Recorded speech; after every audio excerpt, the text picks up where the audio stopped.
नमस्कार मेरे प्यारे साथियों, आपका अपने YouTube चैनल केवल स्टडी पॉइंट पर स्वागत है। मैं आज आप लोगों को कक्षा 12वीं का यूपी बोर्ड का फिजिक्स का एक बहुत महत्वपूर्ण टॉपिक पढ़ाने वाला हूं। आइए देखते हैं। आइंस्टीन का प्रकाश वैद्युत समीकरण। सबसे पहले हम लोग समझेंगे प्रकाश संवेदी धातु। कुछ धातुएं ऐसी होती हैं जिन पर जब प्रकाश की किरणें पड़ती हैं तो उनसे इलेक्ट्रॉनों का उत्सर्जन होता है। ऐसे धातुओं को हम लोग प्रकाश संवेदी धातु कहते हैं। जैसे इसमें प्रकाश संवेदी धातु आपकी CS है, पोटेशियम है, सोडियम है, एल्युमिनियम है, Ag है, प्लेटिनम है आदि बहुत सारे ऐसे प्रकाश संवेदी धातु होते हैं। अगर इन पर रेज ऑफ लाइट डाली जाती है तो ये इलेक्ट्रॉन को इमिट करते हैं, उत्सर्जित करते हैं। अब अगर इन्हीं प्रकाश संवेदी धातुओं को रख करके उस पर प्रकाश की किरणों को डाला जाए तो इलेक्ट्रॉन का उत्सर्जन होगा और इलेक्ट्रॉन के चलने के लिए एक बंद परिपथ को ले लिया जाए तो उसमें क्या होगा, वैद्युत धारा बहेगी। ऐसे जब प्रकाश संवेदी धातुओं से प्रकाश डालने पर इलेक्ट्रॉन का उत्सर्जन होता है तो ऐसे इलेक्ट्रॉन को प्रकाश इलेक्ट्रॉन कहते हैं तथा किसी सर्किट में इन इलेक्ट्रॉनों के चलने से जब धारा बहती है तो प्रकाश धारा कहते हैं।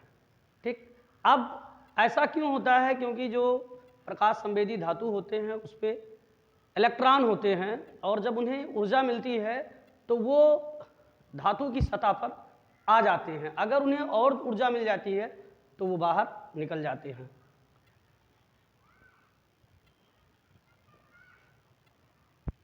इसी प्रकार से अब जो आपकी प्रकाश की किरणें होती हैं ये ऊर्जा का पैकेट होता है।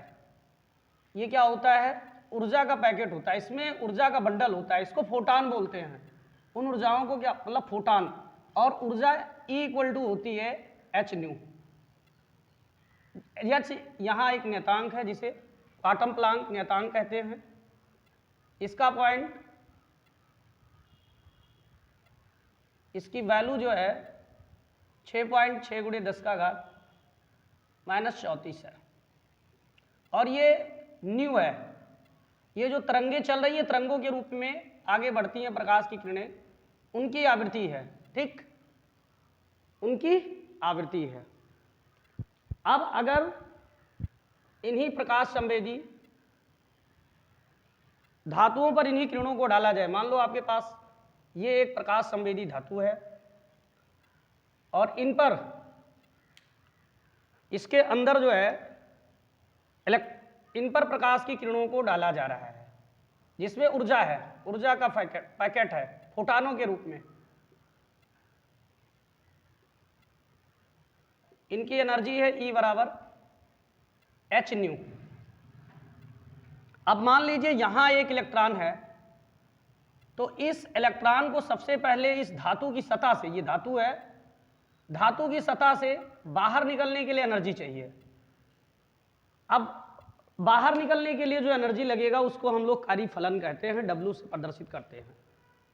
और एक होती है देहली आवृत्ति। देहली आवृत्ति वह आवृत्ति होती है जो किसी इलेक्ट्रॉन को प्रकाश संवेदी धातुओं से उत्सर्जन कर सके, अर्थात पृष्ठ पर ला सके।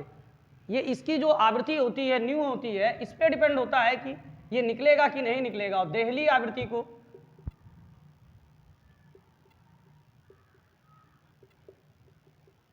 न्यू नॉट से प्रदर्शित करते हैं। वह न्यूनतम आवृत्ति किसी प्रकाश की होती है। इससे कम अगर आवृत्ति की प्रकाश डाली जाएगी इस प्रकाश संवेदी धातु पर तो कोई इलेक्ट्रॉन उत्सर्जित नहीं होगा। अब दूसरी, हाँ, अब जब ये जो ऊर्जा है E ये यहाँ पहुँचेगी, जब प्लेट पर पड़ेगी तो ये दो भागों में बटेगी। एक तो धातु से, प्रकाश संवेदी धातु से धातु के पृष्ठ तक, मतलब मान लीजिए ये धातु के अंदर है और धातु का पृष्ठ यहाँ है तो यहाँ से यहाँ तक आने में एक ऊर्जा जो है, यहाँ से यहाँ तक सबसे पहले निकालने में ऊर्जा लगेगा। मतलब धातु के अंदर से धातु की सतह पर इलेक्ट्रॉन को लाने में जो ऊर्जा लगती है उसको कार्य फलन कहते हैं, W से प्रदर्शित करते हैं। अब जब सतह पर आ जाएगी तो फिर अगर ऊर्जा बच रहा है, कार्य फलन से ज्यादा एनर्जी ई की है, मतलब ई ग्रेटर देन डब्ल्यू, ये डब्ल्यू ऊर्जा जो है अंदर से बाहर तक पृष्ठ तक लाने में, इलेक्ट्रॉन को लाने में लगती है।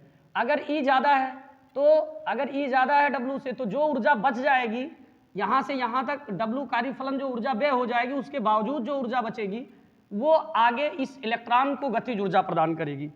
इलेक्ट्रॉन को क्या ऊर्जा प्रदान करेगी? बाहर फेंकेगी, गतिज ऊर्जा के। तो हमारी जो ये ई है वो कितने भागों में बट रही है? 2 भागों में। तो ई इक्वल टू, एक तो कार्यफलन W और एक बच रहा है K के रूप में गतिज ऊर्जा। अब हम लोग एक चीज जानते हैं कि जो E है, E बराबर h न्यू, ये h जो है क्वांटम प्लांक नियतांक है,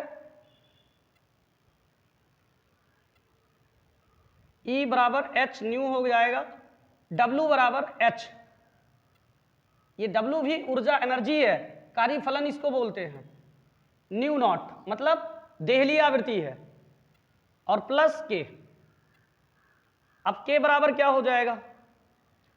इसको इधर लाएंगे तो ये माइनस हो जाएगा, तो h nu minus h new not, h दोनों में कॉमन ले लेते हैं,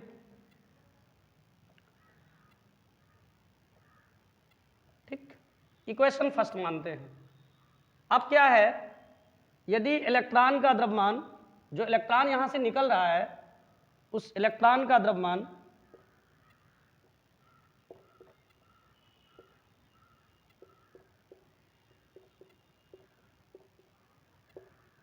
द्रव्यमान यम है, तथा जब इसे गतिज ऊर्जा मिलेगी तो ये आगे जाएगा,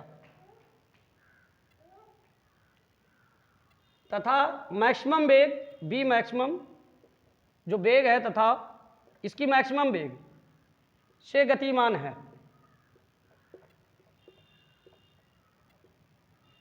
तब गतिज ऊर्जा का जो समीकरण है वो क्या है? K बराबर हाफ mv स्क्वायर। अब b क्या है? मैक्सिमम है,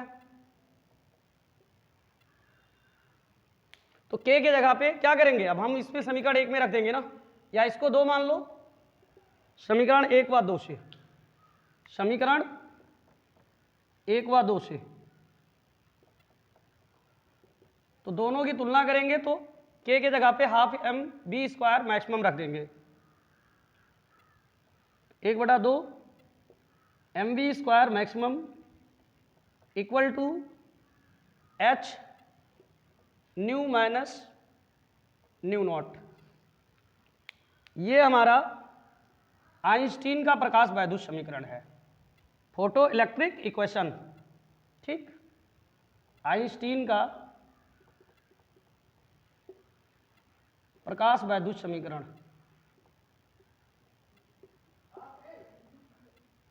वैद्युत समीकरण है।